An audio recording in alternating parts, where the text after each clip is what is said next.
Bütün halogenlər üçün hansı ifadə doğrudur? Yəni söhbət flor, xlor, bron və yoddan gedir.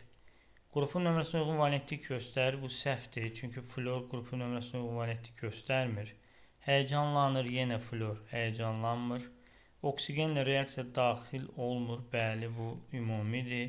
Normal halda bir tək elektronu var. Bəli, NS2NP5 ümumi formulu var.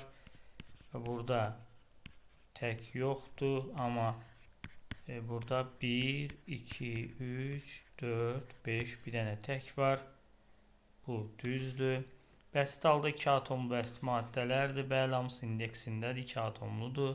Su ilə reaksiya daxil olurlar deyə yod reaksiyaya daxil olmur su ilə. Ona görə də bizim cavabımız olacaq 3, 4 və 5.